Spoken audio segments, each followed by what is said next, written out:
சிந்திக்க ஒரு கதை. அந்த வயசானவரோட தோட்டத்துல ஒரு அழகான ரோஜா செடி இருந்தது. அந்த ரோஜா செடி அப்படி பூத்து குலுங்கிட்டு, அதனால அவர் அந்த செடியை அவ்வளவு நேசிச்சார்.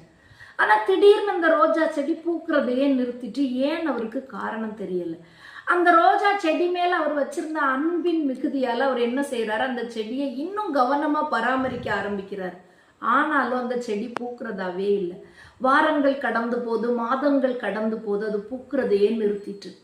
இப்ப இவர் என்ன நினைக்கிறாரு, இனி இந்த செடியால எந்த விதமான பலனுமே கிடையாது, இதை புடுங்கி வீசிடலாம் அப்படின்னு சொல்லிட்டு முடிவு செய்து அந்த ரோஜா செடியை பிடுங்க போறாரு. அந்த நேரத்துல அந்த செடி அவர்கிட்ட பேச ஆரம்பிக்குது. என் மேல எந்த விதமான தவறுமே கிடையாது, பாருங்க, என்னை சுற்றி இருக்கக்கூடிய இந்த சூழ்நிலை தான் காரணம் நான் பூக்காம இருக்கிறதுக்கு அப்படின்னு சொல்லிட்டு அந்த ரோஜா செடி அவர்கிட்ட சொல்லுது. என்னோட மண்ணுல கொஞ்சம் கூட சத்தே கிடையாது. அது மட்டும் இல்ல, என்னை சுற்றி இருக்கக்கூடிய இந்த பாறைகள் என்னோட வேரானது போய் தண்ணீரை எடுப்பதை தடுக்குது. அதனால எனக்கு ஒழுங்கா தண்ணீரே கிடைக்க மாட்டேங்குது. இதோ பாருங்க, இந்த சூரியன் எப்படி சுட்டரிக்குது தெரியுமா? இந்த வெயில்ல என்னால தாக்கு பிடிக்கவே முடியல. அது மட்டும் கிடையாது, எனக்கு துணையா நான் போட்டி போட்டு வளர்றதுக்கு இங்க வேறு ரோஜா செடிகளும் கிடையாது.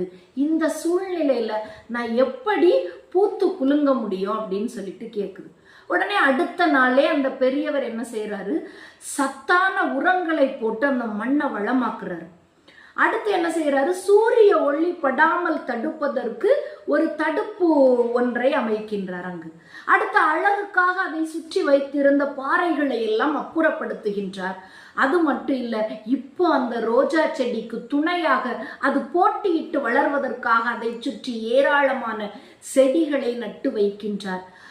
ஓரிரு வாரங்களிலேயே அந்த ரோஜா செடியானது அழகாக பூத்து குலுங்குகின்றது. இதே மாதிரிதான் நம்முடைய வாழ்க்கையிலும் நமக்குள்ள இருக்கக்கூடிய திறமைகளை வெளிப்படுத்த முடியாம நம்மை சுற்றி இருக்கக்கூடிய சூழ்நிலைகள் தான் நம்மை தடுக்கும்.